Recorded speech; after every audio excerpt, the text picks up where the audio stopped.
They called it the most reckless thing a vampire lord could do during a winter storm. A line of enchanted candles stretching 3 miles across frozen wasteland, burning precious blood magic while temperatures promised to drop so low that even immortal flesh would crack and ancient power would drain into nothing.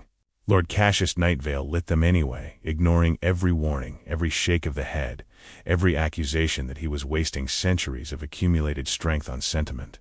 A blind human boy stumbled somewhere in that frozen darkness, lost and dying while the sky turned the color of dried bone and the blizzard began to howl.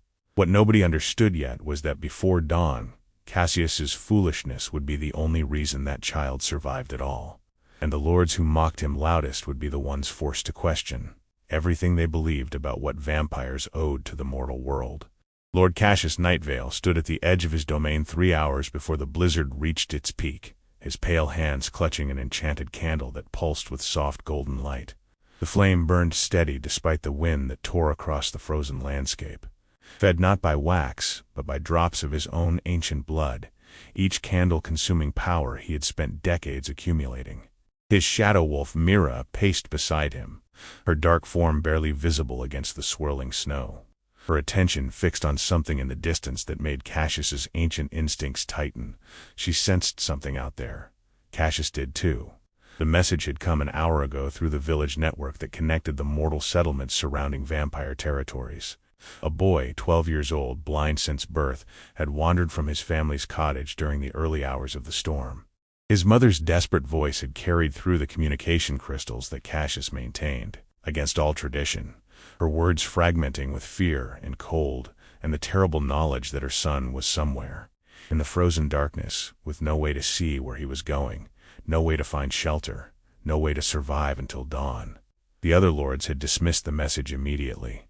Lord Cale Shadowmere had laughed when he heard his contempt carrying through the psychic channels that connected vampire nobility, a mortal child lost in a blizzard, nature correcting its own weakness. Why should any of us expend resources on something so insignificant? Lord Vorn Blackwell had been more diplomatic but equally dismissive. We cannot save every human who makes foolish choices, Cassius. Our power is finite. Our responsibilities are to our own kind. But Cassius had looked out at the swirling snow, had felt the particular quality of cold that settled into his ancient bones, and had understood something the other lords refused to acknowledge. That child was not insignificant. That child was someone's entire world. And a vampire who had lived for 8 centuries without understanding that truth had learned nothing worth knowing. He had tried to explain this to his consort, Evangeline, when she found him gathering the enchanted candles from their storage vault. She had watched him work in silence for a long moment, her crimson eyes unreadable, before she spoke. "You will drain yourself," she said. "Each candle burns your power. A line long enough to guide anyone through this storm will cost you years of accumulated strength." Cassius continued placing candles into the carrying case, checking each one to ensure the enchantment remained stable. "Then, it cost me years." Evangeline did not argue further. She simply retrieved her own cloak and began helping him pack, her silence an acceptance that she knew better than to voice. The mockery began the moment Cassius stepped outside his fortress walls. Lord Cale's psychic voice cut through the storm like a blade of ice. "I hear you're playing shepherd to lost lambs, Nightvale." How touching, how utterly pointless. Cassius ignored the transmission, focusing on placing the first candle into the frozen ground. Watching the golden flame spring to life and hold steady against wind that should have extinguished it instantly. "You understand that child is already dead," Cale continued, his mental voice carrying the particular venom of someone who found another's compassion both amusing and insulting. "Humans freeze in minutes in conditions like this. You're wasting power on a corpse." Cassius moved forward through the snow, placing another candle 20 feet from the first, creating a line of golden light that cut through the swirling darkness. "Then I waste power on a corpse." Lord Vorn joined the psychic conversation, his tone more measured but equally dismissive. "Cassius, please, think rationally. Even if the child somehow survived this long, he cannot see your candles. He is blind. You are creating a path he cannot follow. The candles generate warmth." Cassius responded, placing another flame into the frozen earth. "He cannot see them, but he can feel them. If he gets close enough to any single candle, he will feel the heat. He will know which direction to move." The psychic channel fell silent for a moment. and Cassius could sense the other lords processing this information, struggling to find new objections. Warmth that will fade the moment your power runs out, Kale finally transmitted, and it will run out, Nightvale, long before dawn. Long before anyone could walk 3 miles through a blizzard, blind or otherwise. Cassius did not respond.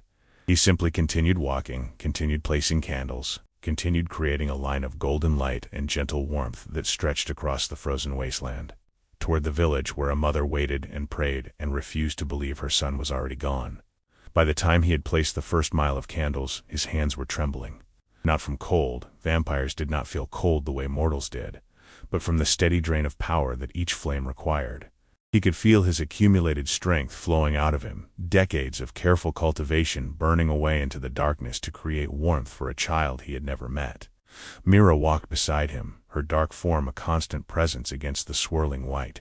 She did not question his choices. She simply stayed close, ready to help however a shadow wolf could help.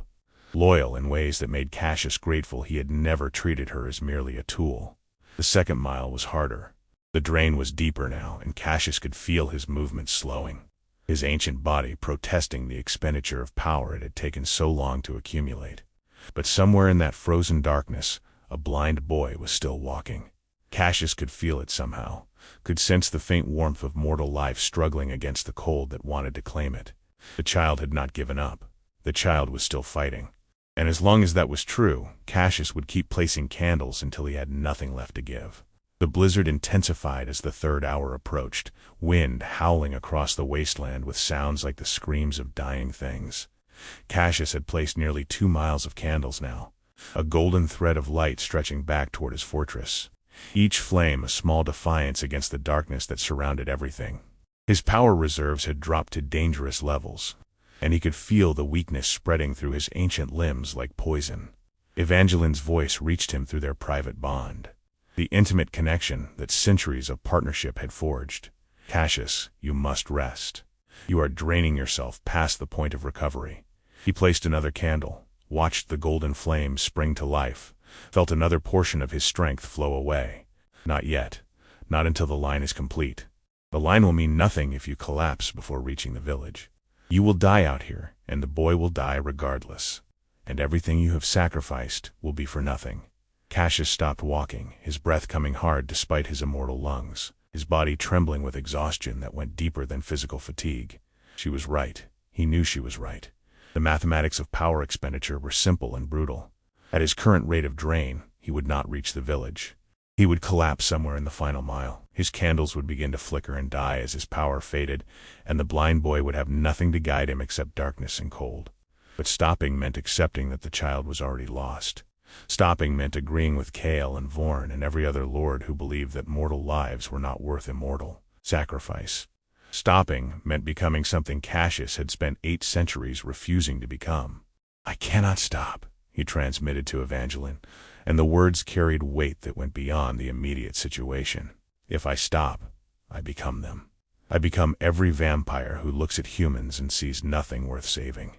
Evangeline was silent for a long moment, and Cassius could feel her processing his words, understanding the deeper truth beneath them.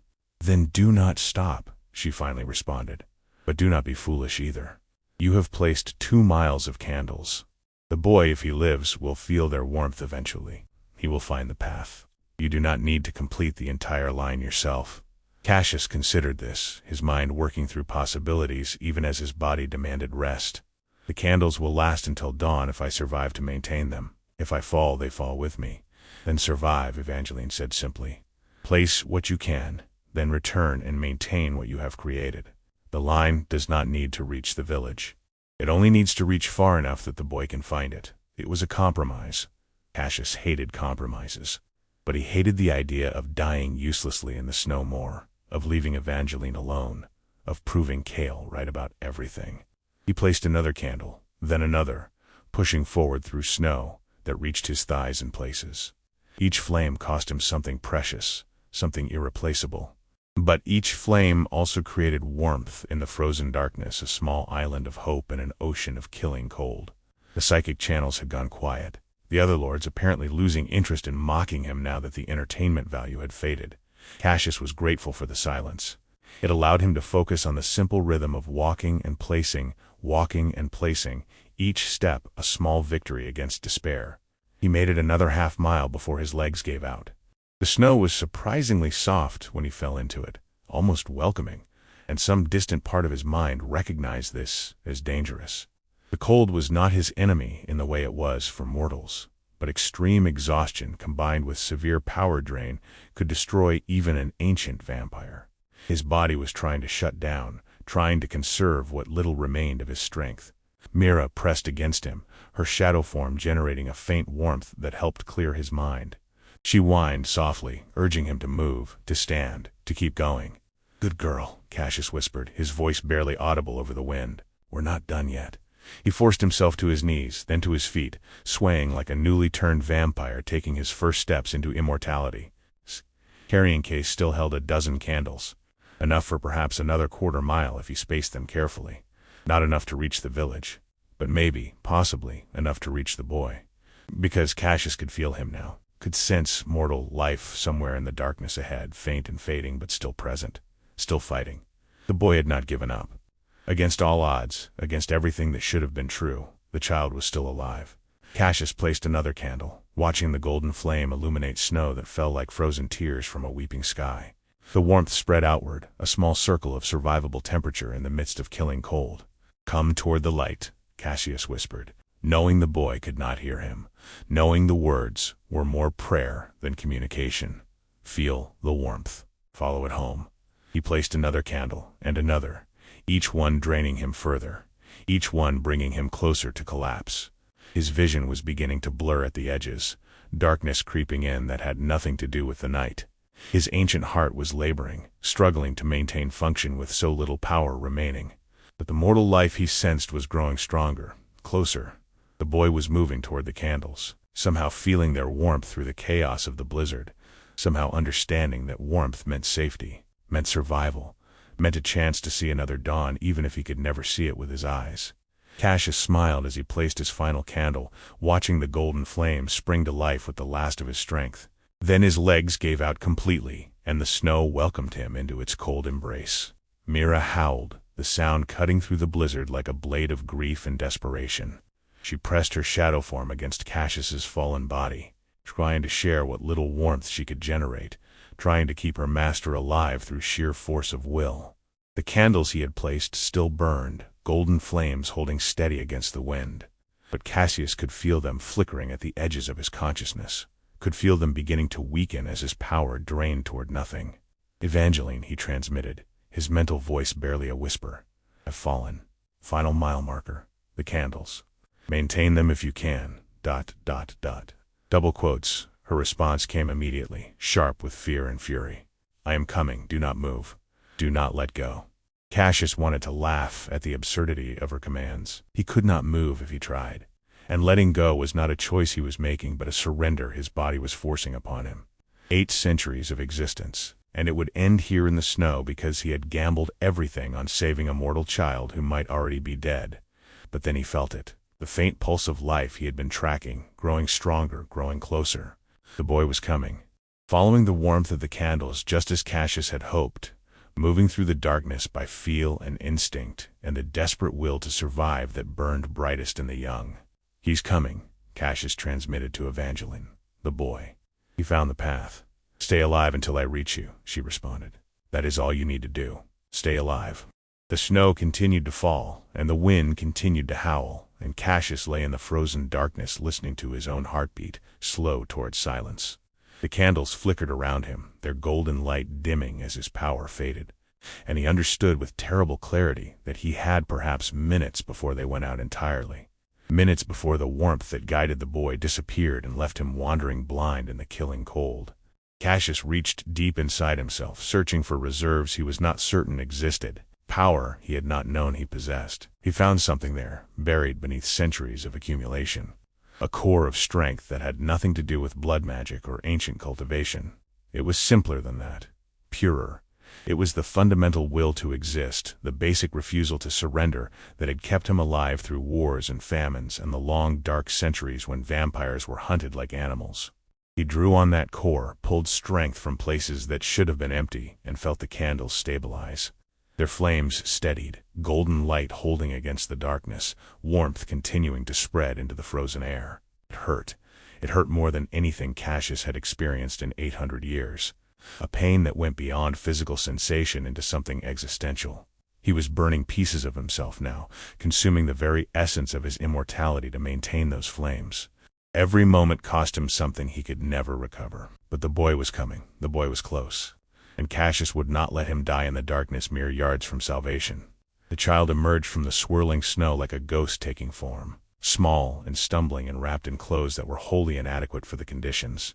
His face was pale with cold, his lips blue, his sightless eyes staring at nothing while his hands reached forward, feeling for the warmth that promised survival. He was perhaps 20 feet from Cassius when he stopped, his head tilting as though listening to something only he could hear. His hands moved through the air, sensing the temperature gradients that the candles created, mapping the path by heat rather than light. "Hello?" the boy called out, his voice small and terrified and still somehow hopeful. "Is someone there? I can feel something warm." Cassius tried to respond, tried to call out, but his voice had abandoned him along with most of his strength. He could only watch as the boy took another step forward, then another, following the warmth toward the final candle, the one Cassius had placed with the last of his conscious power. Mira made the decision for him. The shadow wolf bounded forward through the snow, her dark form visible even in the chaos of the blizzard, and pressed herself against the boy's legs with a gentle insistence that stopped him in his tracks. "A dog?" the boy whispered, his cold hands finding Mira's fur, his fingers tangling in warmth that should not have existed. "Where did you come from? Are you leading me somewhere?" Mira winced and turned, pulling gently at the boy's coat, guiding him forward through the snow toward where Cassius lay. The child followed, trusting the animal he could not see, his feet stumbling over hidden obstacles while his hands never left Mira's warm back. They reached Cassius together, boy and wolf, and the child's seeking hands found the vampire's fallen form in the snow, found the cold flesh that was somehow still alive, the ancient body that had sacrificed so much for someone it had never met. "There's someone here," the boy said, his voice rising with alarm. "Someone's fallen. They're so cold. Are they dead? Please don't be dead. Please don't be dead." Cassius managed to move his hand, to press his fingers against the boy's small palm in a gesture of reassurance. The child gasped at the contact, at the knowledge that the person in the snow was still alive, still fighting.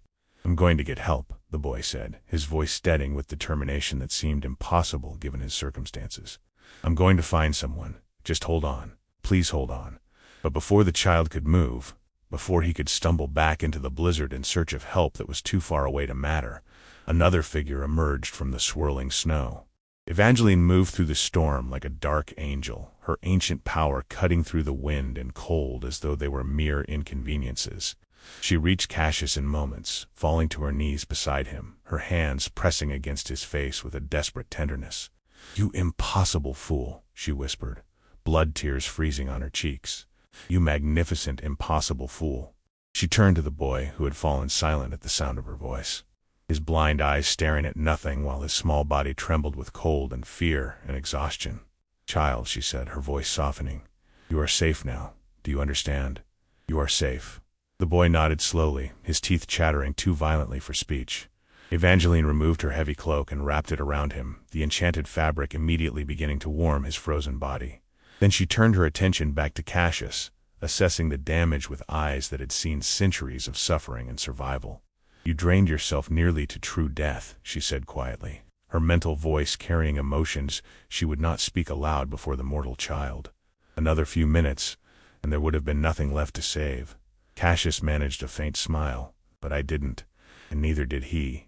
Evangeline shook her head, but there was something in her expression that went beyond exasperation, something that looked almost like awe. She pressed her wrist to his lips, offering her own blood, her own power, the strength she had accumulated across their centuries together. "Drink," she commanded. "Enough to survive the journey home. We will sort out the rest later." Cassius drank, feeling Evangeline's power flow into him like warmth returning to frozen limbs. It was not enough to restore what he had lost, not nearly enough, but it was sufficient to allow him to stand, to move. to help guide the blind boy back along the path of candles toward safety. The journey back seemed longer than the journey out, though they covered the same ground in reverse. The candles still burned, their golden flames holding steady now that Cassius was no longer the sole source of their power, Evangeline's strength supplementing his own. The boy walked between them, one hand clutching Evangeline's cloak, the other resting on Mira's warm back, his blind eyes seeing nothing but somehow radiating a trust that made Cassius's ancient heart ache. "My name is Thomas," the boy said suddenly, his voice small but steady. "Thomas Wren. My mother must be so worried. She told me not to go outside during the storm, but I heard something. It sounded like someone crying. Thought someone needed help." Cassius exchanged a glance with Evangeline. The boy had wandered into a killing blizzard because he thought someone needed help. Risked his life for a sound that might have been nothing but wind. "That was very brave," Cassius said, his voice rough with exhaustion. "And very foolish." Thomas nodded, accepting both assessments without argument. "My mother says I'm always doing brave, foolish things. She says it'll get me killed someday. Not today," Evangeline said firmly. "Today, it gets you home." They reached the fortress as the first hints of dawn began to lighten the eastern sky. The storm finally beginning to weaken, its fury spent after hours of relentless assault. Cassius's servants met them at the gates, their faces showing shock at their master's condition. At the mortal child wrapped in Lady Evangeline's cloak, at the shadow wolf pressed protectively against the boy's side. "Prepare a warm chamber for the child," Evangeline commanded, "and send word to the village, to the Wren cottage. Tell his mother that her son is alive, and will be returned when the storm fully passes." The servants scattered to obey, and Cassius allowed himself to be guided inside, his legs barely supporting his weight despite the blood Evangeline had shared. The candles he had placed still burned outside, golden flames visible through the fortress windows. A line of light stretching across the frozen wasteland like a promise kept against all odds. Thomas was settled in a warm chamber with hot food and soft blankets, and more attention than he had probably received in his entire young life. The boy accepted it all with a quiet grace that seemed beyond his years, thanking everyone who helped him, apologizing for the trouble he had caused, asking repeatedly whether the man who had saved him would be all right. "He will recover," Evangeline assured him, though her voice carried uncertainty she could not quite hide. "Lord Cassius is very strong. He has survived worse than this." It was not entirely true. Cassius had never drained himself so completely, had never sacrificed so much power for so little strategic gain. The other lords would say he had thrown away decades of accumulated strength for a single mortal life that would flicker out in mere decades regardless. They would call him foolish and sentimental and weak. But watching Thomas warm his hands before the fire, watching the color return to the boy's pale cheeks, watching life reassert itself in someone who should have died in the darkness, Cassius could not bring himself to regret a single candle. The psychic channels exploded with commentary as word spread of what Cassius had done. Lord Cale's contempt was the loudest, his mental voice dripping with disdain. Nightvale nearly killed himself for a blind mortal child. "I always suspected he had grown soft, but this confirms it beyond all doubt. He is no longer fit to hold territory." Lord Vorn was more measured but equally critical. "This sets a dangerous precedent.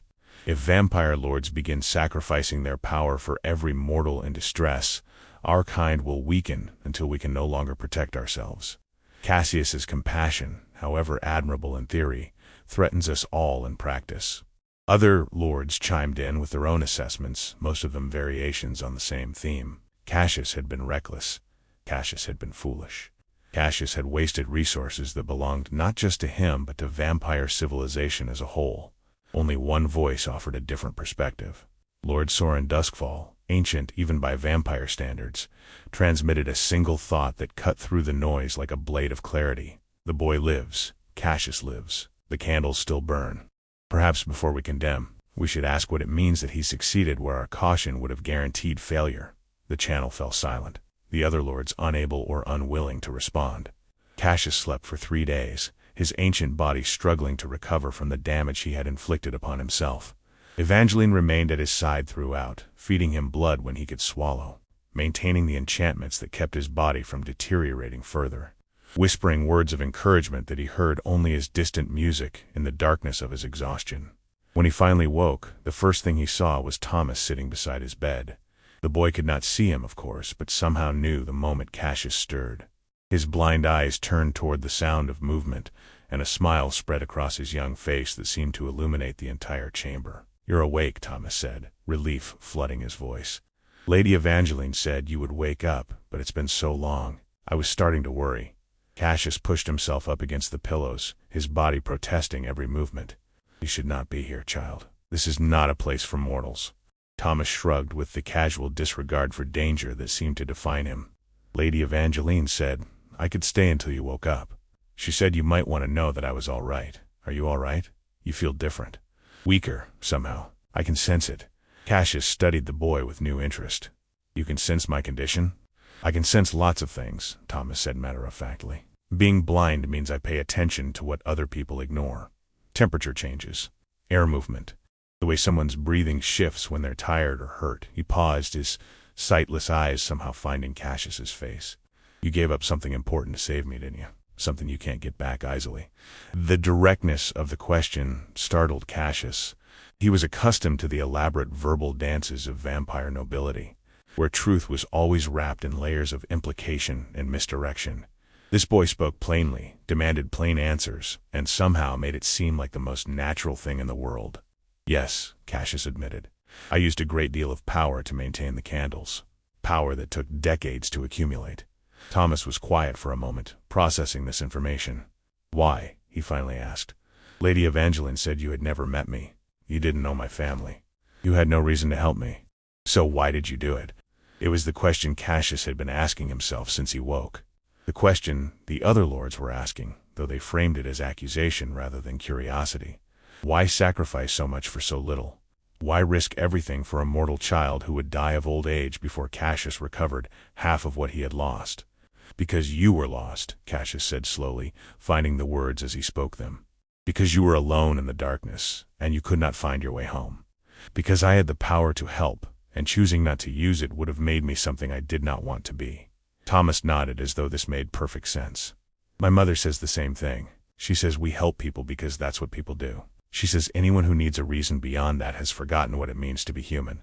I am not human, Cassius reminded him gently. Thomas smiled, that same bright expression that seemed to carry its own light. Maybe not, but you acted like one. The good kind, I mean. The kind that helps. Evangeline appeared in the doorway, her expression softening as she observed the scene. Thomas, your mother is here. She's been waiting very patiently to see you. The boy stood immediately, his face lighting up with joy.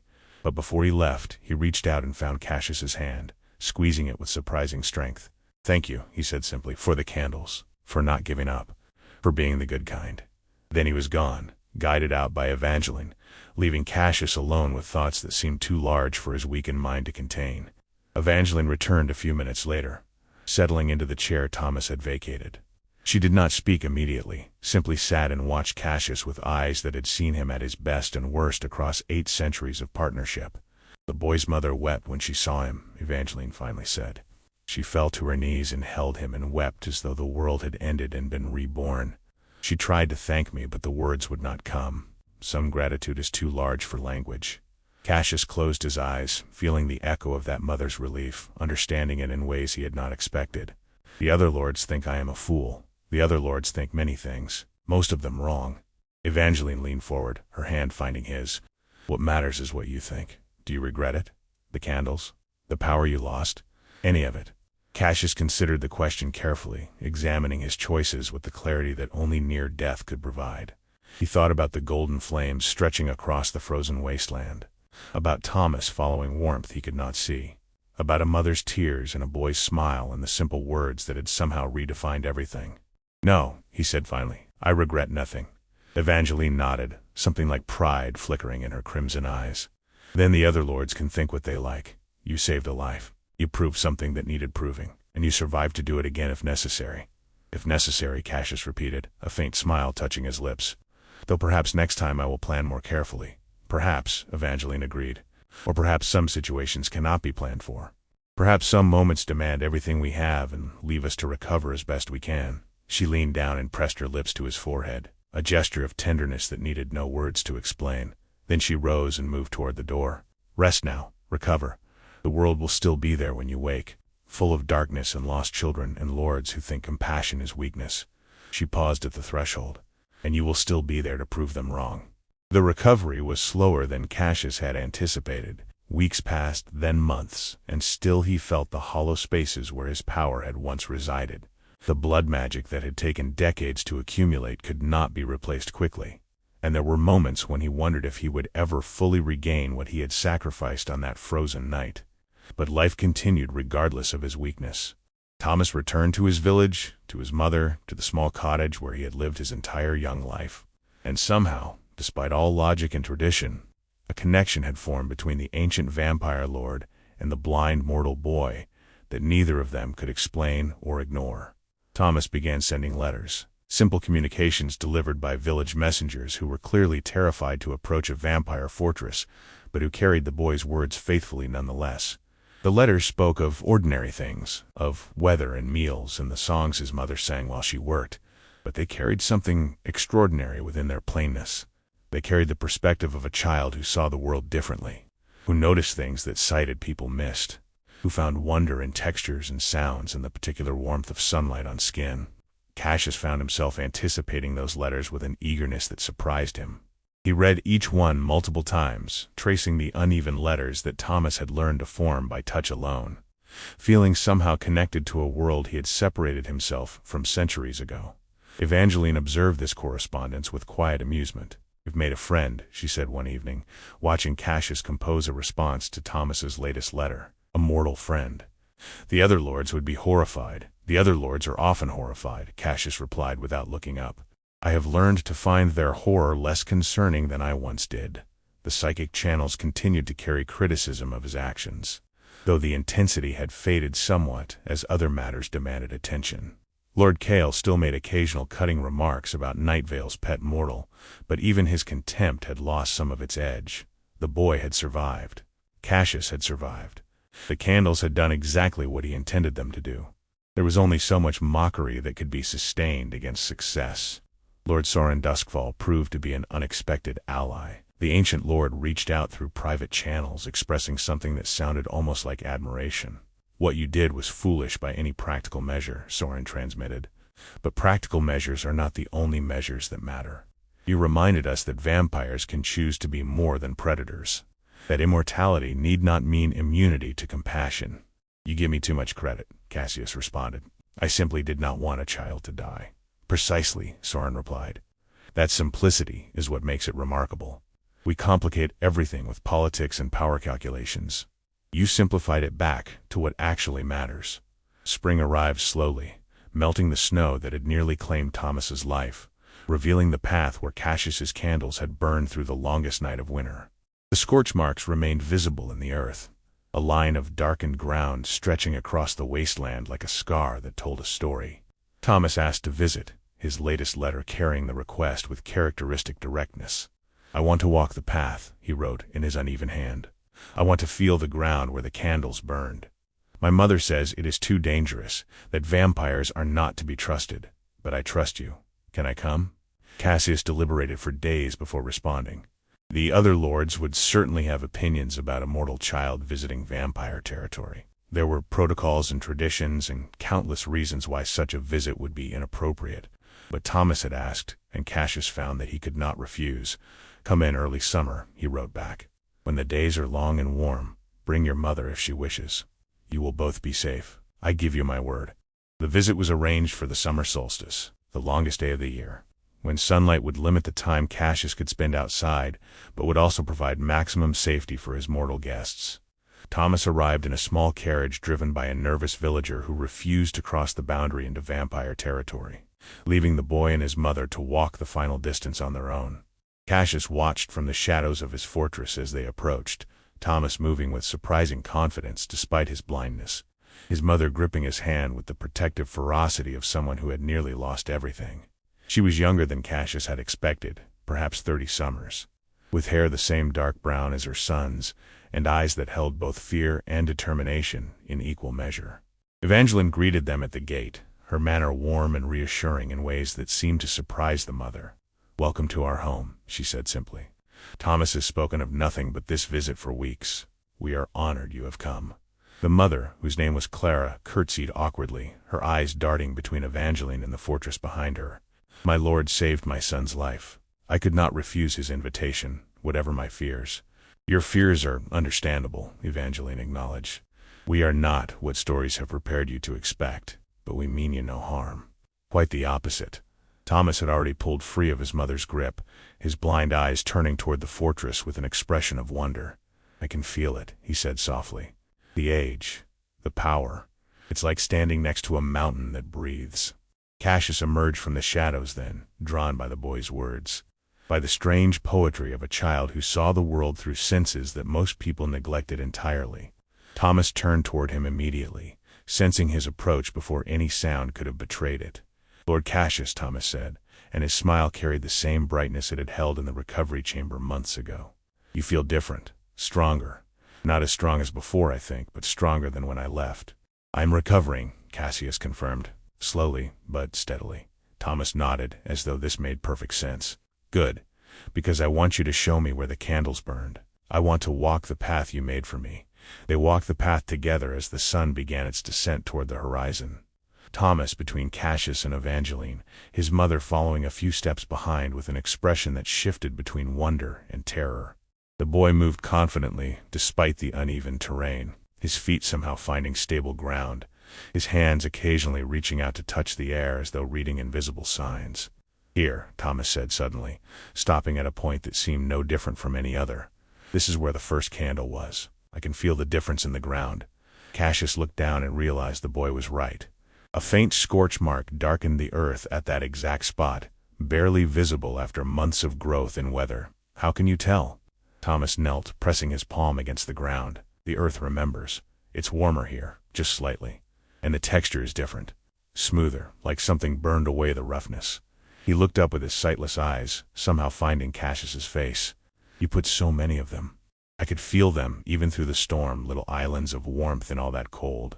I just kept moving toward the next one, and the next one, hoping there would always be another. There almost wasn't, Cassius admitted quietly. I collapsed before I could complete the line. Thomas nodded, unsurprised. I know. I found you in the snow. I thought you were dead at first. Then you moved your hand, and I knew you were still fighting. He stood, brushing dirt from his knees. That's when I understood that you had given everything you had, for me, a stranger you had never met. Clara made a small sound behind them, and Cassius turned to see tears streaming down her face. She had not known the full extent of what he had sacrificed. Thomas had apparently spared her the details, protecting her from guilt that would have served no purpose. My lord, Clara said, her voice breaking. I did not know. I did not understand what you ... double quotes. Cassius raised a hand, stopping her. There is nothing to understand except that your son lives. That is all that matters. That is all that has ever mattered. They continued along the path, Thomas stopping periodically to touch the ground, to feel the echo of warmth that still lingered in places where blood magic had burned against the frozen earth.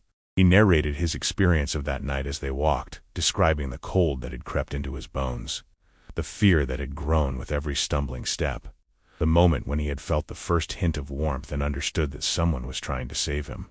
I couldn't see the light, Thomas said, but I could feel it. Like standing near a fire, except the fire was everywhere and nowhere at the same time.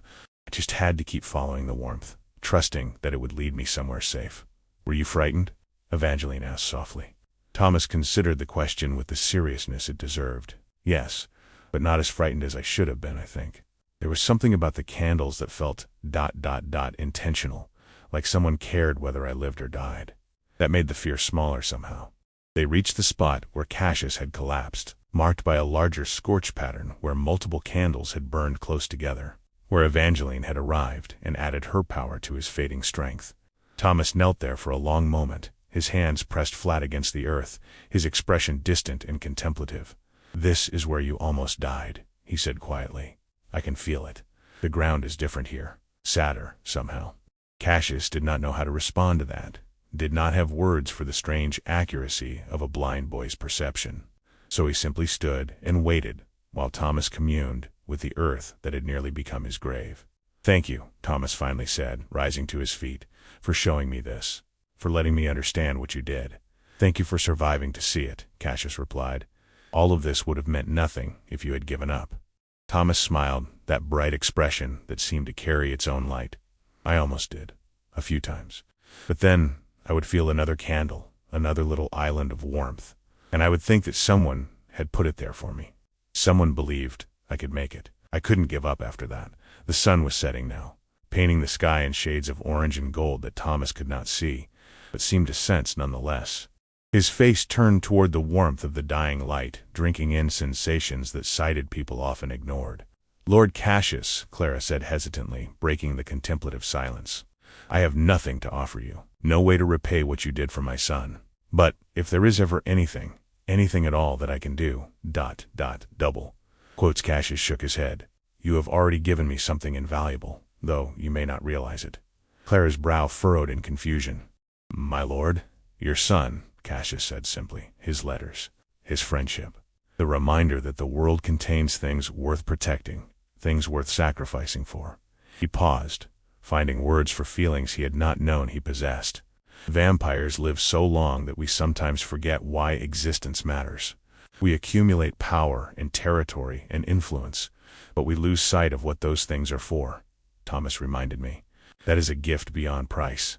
Clara stared at him for a long moment, her expression shifting from confusion to understanding to something that looked almost like compassion. Then she did something that no mortal had done in Cassius's presence for centuries. She embraced him. It was brief, barely more than a moment, but Cassius felt the warmth of human contact, the simple gesture of gratitude and connection that vampires so rarely experienced.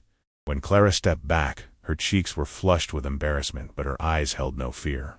"Thank you," she whispered, "for saving him, for being the kind of monster that saves children instead of hunting them." Cassius smiled despite himself. "I prefer a mortal benefactor, but I will accept monster if you insist." Thomas laughed, a sound of pure delight that echoed across the scorched earth where candles had burned against the darkness. And somehow, in that moment, all the power Cassius had sacrificed seemed like the smallest price he could have paid. The visit lasted 3 days, far longer than anyone had expected. Clara's fear faded gradually as she observed the vampire household, as she watched Cassius interact with her son, as she came to understand that the monster of her childhood nightmares was something far more complex and far more human than she had been taught to believe. Thomas explored every corner of the fortress that was safe for mortals to enter, his hands mapping surfaces and textures, his extraordinary perception cataloging details that sighted visitors would have missed entirely. He spent hours in the library, running his fingers across ancient spines, asking Cassius to read passages from texts that had been written before his ancestors were born. He sat in the garden where night-blooming flowers released their fragrance into the darkness, describing scents with a vocabulary so precise that Cassius found himself experiencing familiar things in entirely new ways. "You see more than most people with working eyes," Cassius observed on the second evening, watching Thomas navigate the garden paths without hesitation. "I see differently," Thomas corrected gently. "Not more, not less. Just differently. Everyone sees differently, really. They just don't realize it because they assume their way of seeing is the only way." It was a profound observation from a 12-year-old boy, and Cassius found himself turning it over in his mind long after Thomas had moved on to exploring the fountain at the garden center.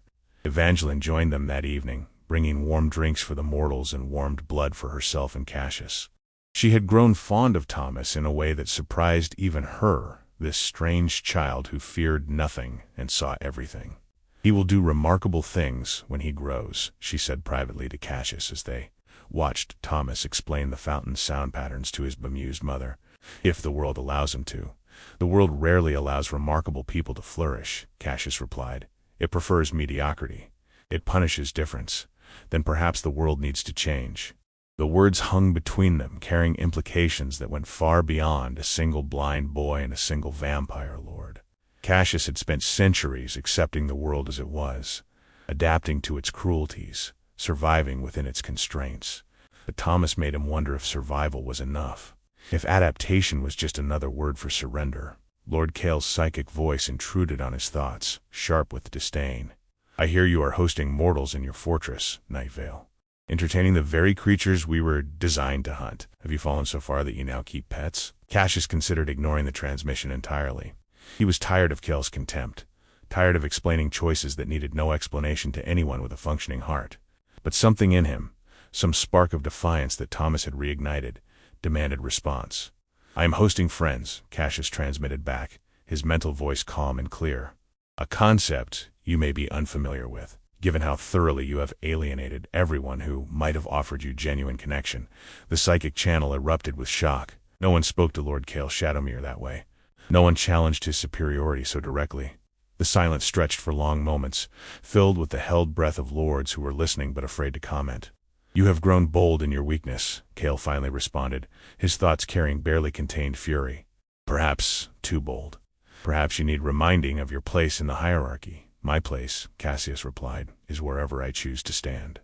And I choose to stand with those who value life over power, connection over dominance, courage over contempt." He paused, letting the words settle. "Where you stand is your own concern. I find I care less about it than I once did." He closed the psychic channel before Cale could respond, cutting off the connection with a finality that sent its own message. Evangeline was watching him with raised eyebrows, having sensed the exchange through their bond. "That was unwise," she said quietly. "Cale will not forgive such public humiliation, I know. He will seek ways to retaliate, to restore his wounded pride. I know that too." Evangeline studied him for a moment, then smiled. "Good. I was growing tired of diplomacy anyway." Thomas appeared beside them as though summoned by the shift in atmosphere, his blind eyes somehow finding both their faces. "Something happened," he said. "It was not a question. The air changed. You both feel different. Sharper, somehow. We had a disagreement with someone who does not appreciate our choices," Cassius explained. "Nothing that concerns you." Thomas tilted his head, considering this. "Does it concern me, though? Your choices, I mean. The choice to save me. Is that what the disagreement was about?" Cassius hesitated, reluctant to burden the boy with vampire politics. But Thomas had earned honesty through his own unwavering directness. "In part, yes. There are those who believe I should not have risked myself for a mortal child. They see my actions as weakness, and what do you see them as?" The question cut through centuries of accumulated philosophy and landed on something simple and true. Cassius knelt so that he was at Thomas's level, looking into eyes that could not see him but somehow perceived him more clearly than anyone had in 800 years. "I see them as the best thing I have done in a very long time," Cassius said. "Perhaps the best thing I have ever done, because you lived, because your mother still has her son, because the world still has whatever remarkable things you will grow up to do." Thomas smiled, that bright expression that seemed to generate its own warmth. "Then the people who think it was weakness are wrong, and maybe someday they will understand that." "Perhaps," Cassius agreed. "Or perhaps they will never understand, but that is their loss, not ours." Clara approached, sensing the weight of the conversation without understanding its specifics. "Thomas, we should let Lord Cassius rest. We have imposed on his hospitality long enough." "One more day," Cassius said, surprising himself. "Stay one more day. I find I am not ready for you to leave." Clara looked at him with that complex expression she had worn since their embrace in the field, that mixture of gratitude and confusion and something that might have been the beginning of understanding. Then she nodded. "One more day," she agreed. "Then we must return to our lives." "Of course," Cassius said, "but know that you are always welcome here, both of you, for as long as I exist." The final day of the visit passed too quickly, filled with conversations and explorations and moments of connection that Cassius knew he would treasure for centuries. Thomas extracted a promise that Cassius would continue writing letters, that their correspondence would not end simply because the visit had. Clara extracted a different promise, one spoken quietly while Thomas explored the fortress library for the last time. "Protect him if you can," she said, her voice barely above a whisper. "I know you cannot always be there. I know he must live his own life. But if he ever needs help that I cannot provide, if he ever faces something beyond what a mortal mother can fight, I will come," Cassius said simply. "No matter the cost, no matter the distance. You need only ask." Clara nodded, tears glistening in her eyes. "I never thought I would trust a vampire with my son's life, but I trust you, Lord Cassius, with everything I have." They departed at midday, when the sun was brightest and Cassius could not follow them beyond the fortress shadows. He watched from a darkened window as Thomas walked away, the boy's hand in his mother's, his blind eyes turning back toward the fortress one final time, as though he could sense Cassius watching. Thomas raised his free hand in farewell, a small gesture that carried enormous weight. Then they rounded a bend in the path and were gone. The fortress felt emptier without them. Cassius had not realized how much their presence had filled the ancient spaces until that presence was removed. Evangeline found him standing at the window hours later, still staring at the path they had taken. You will see him again, she said gently. This is not an ending. I know, Cassius replied, but I find myself already counting the days until his next letter arrives. The correspondence resumed within a week. Thomas's uneven handwriting carrying news of his return to the village, of his mother's changed attitude toward vampires, of the questions his neighbors asked about his visit to the fortress of Lord Nightvale. The boy answered those questions honestly, Thomas wrote, telling anyone who would listen that vampires could be kind, that one had saved his life, that the world was more complicated than the simple stories they had been taught. Some people believe me, Thomas wrote. Some think I have been enchanted or deceived. But I keep telling the truth anyway. You taught me that the truth matters even when people do not want to hear it. Cassius read those words multiple times, feeling something shift in his ancient heart. He had not meant to teach Thomas anything. He had simply tried to save a lost child. But somehow, in the saving, he had planted seeds of change that were growing in ways he could not have predicted. The following months brought unexpected developments. Other vampire lords began reaching out to Cassius privately, expressing views they would never voice publicly. Lord Soren Duskfall admitted that he had maintained secret friendships with mortals for centuries, hiding them from the judgment of his peers. Lady Vera Moonwhisper confessed that she had protected a human village during a plague, providing medicine and resources that had saved hundreds of lives. Lord Marcus Nightwell revealed that he had anonymously funded schools and hospitals throughout mortal territories, using his accumulated wealth for purposes that other vampires would have condemned as sentimental foolishness. We are more numerous than you might think, Soren transmitted during one of their private conversations. Those of us who believe that vampires and mortals need not be enemies, that our immortality gives us responsibility rather than license. We have simply been afraid to speak openly. Then perhaps it is time to stop being afraid, Cassius replied. The idea grew slowly, discussed in private channels, debated in careful whispers. A gathering of like-minded lords, somewhere neutral, somewhere safe from Cale's spies and the judgment of those who clung to old hatreds. A chance to discuss openly what they had hidden for so long, to find strength in numbers, to imagine a different kind of future for vampire-mortal relations. Cassius suggested his fortress as the meeting place. It had already been contaminated, in Cale's view, by the presence of mortals. It had already become a symbol of the changing attitudes that made traditional vampires uncomfortable. Why not embrace that symbolism? Why not make it deliberate? Evangeline supported the plan with the quiet intensity she brought to everything she believed in. This could change everything, she said. Or it could mark us as targets for destruction. We must be prepared for both possibilities. I am prepared, Cassius replied. Thomas taught me that some things are worth risking everything for. The gathering was scheduled for the autumn equinox, when day and night balanced equally, when the symbolism would reinforce the message they hoped to send. Invitations went out through secure channels, reaching lords and ladies across a dozen territories. Not everyone responded positively. Some declined with polite excuses. Some refused outright, horrified at the implications. But enough accepted that the gathering became reality rather than fantasy. 12 vampire lords arrived at Cassius's fortress on the appointed night, representing territories from the frozen north to the temperate south. They came in secret, their carriages unmarked, their presence hidden from those who would condemn them. But they came, and that courage meant something. Cassius welcomed them into the great hall where he had once entertained only those who shared his bloodline and his traditional values.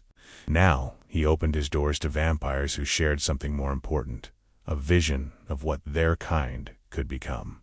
We are here because we believe in something better, Cassius said, addressing the gathered lords as candles flickered around them, their flames steady and warm. We are here because we have seen that compassion is not weakness, that connection with mortals does not diminish us, that our immortality can be a gift to the world rather than a curse upon it. He paused, looking around at faces that reflected hope and fear and determination in equal measure. We are here because a blind boy walked through a blizzard following the warmth of candles and survived. Because that survival proved that small acts of caring can change everything. Because if one mortal child's life is worth saving, then perhaps all mortal lives are worth protecting. The silence that followed was not the silence of disagreement or doubt. It was the silence of recognition, of shared purpose finally given voice. Part 10. Lord Soren Duskfall rose first, his ancient voice carrying the weight of millennia. I have lived longer than most of you can imagine. I have watched civilizations rise and fall, have seen empires crumble to dust while I remained unchanged. And in all those centuries, I have learned one truth that supersedes all others. Power without purpose is meaningless. Immortality without compassion is merely an extended sentence of emptiness. He looked around the gathered lords, his crimson eyes burning with conviction. What Lord Cassius did for that mortal child was not weakness. It was the most profound strength I have witnessed in centuries, the strength to care when caring cost everything, the strength to act when action seemed foolish, the strength to be mocked and continue anyway. Lady Vera Moonwhisper spoke next, her silver hair gleaming in the candlelight. I have hidden my compassion for too long, protected mortals in secret, fearing the judgment of those who would call me soft, but hiding helps no one. It simply allows the old hatreds to continue unchallenged. One by one, the gathered lords shared their stories. Tallies of mortals helped and protected, of secret kindnesses performed across centuries, of the guilt they carried for hiding what should have been celebrated. The great hall filled with confessions that sounded like prayers, with hopes that had been suppressed for too long finally finding voice. When the last lord had spoken, Cassius rose again. We cannot change vampire society in a single night. We cannot undo centuries of tradition and hatred with one gathering. But we can begin. We can start speaking openly about what we believe. We can support each other when the criticism comes. We can prove through action that there is another way to be immortal. And what of Lord Cale? Someone asked. He will not allow this challenge to his authority. He will seek to destroy us. Cassius nodded, acknowledging the danger. Cale will do what Cale has always done.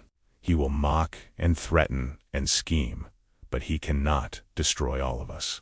He cannot silence every voice that speaks for change, and every mortal life we save, every act of compassion we perform openly, weakens his argument that we are nothing more than predators. The gathering continued through the night, discussions flowing into plans, hopes transforming into strategies. By dawn, they had established a network of communication, a system of mutual support, a framework for the gradual transformation they hoped to achieve. It was not a revolution. It was something slower and perhaps more powerful, an evolution. Thomas's next letter arrived a week later, filled with news that made Cassius smile. The boy had begun teaching other blind children in his village, sharing the techniques he had developed for navigating the world without sight. He had become something of a local celebrity, the boy who survived the blizzard, the boy who visited vampires and returned unharmed, the boy who proved that the world contained more kindness than anyone had expected. People listen to me now, Thomas wrote. Not because I can see what they cannot, but because I survived something impossible. They want to know my secret. I tell them the truth. Someone cared enough to light candles in the darkness. That is the only secret. Someone cared. Cassius read those words to Evangeline, watching her expression soften with something like wonder. He understands, she said quietly. A 12-year-old blind boy understands what most vampires never grasp in centuries of existence. That caring is the secret. That compassion is the power. He taught me, Cassius admitted. I thought I was saving him, but he saved me in ways I am still discovering.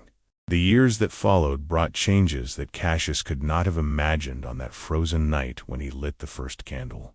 The network of compassionate vampires grew, slowly at first, then with increasing momentum as more lords and ladies found the courage to speak openly. Lord Cale's influence waned as his contempt found fewer supporters, as his mockery began to sound hollow against the evidence of lives saved and connections forged. Thomas grew into a remarkable young man, just as Evangeline had predicted. His school for blind children expanded, teaching not just navigation skills, but confidence and self-worth. He developed methods for reading through touch that spread to other villages, other territories, eventually reaching places he would never visit in person. His influence rippled outward like warmth from a candle, touching lives he would never know. He visited Cassius every summer solstice, a tradition that continued for decades. They would walk the path where the candles had burned, now marked by a line of permanent stone markers that Cassius had commissioned, each one inscribed with a simple truth.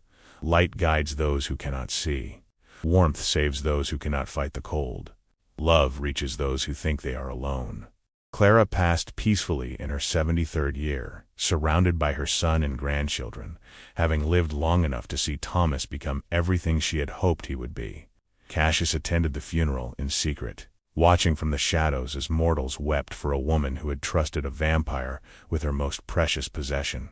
Thomas knew he was there. He always knew. After the other mourners had departed, he stood alone beside his mother's grave and spoke to the darkness. "Thank you for coming.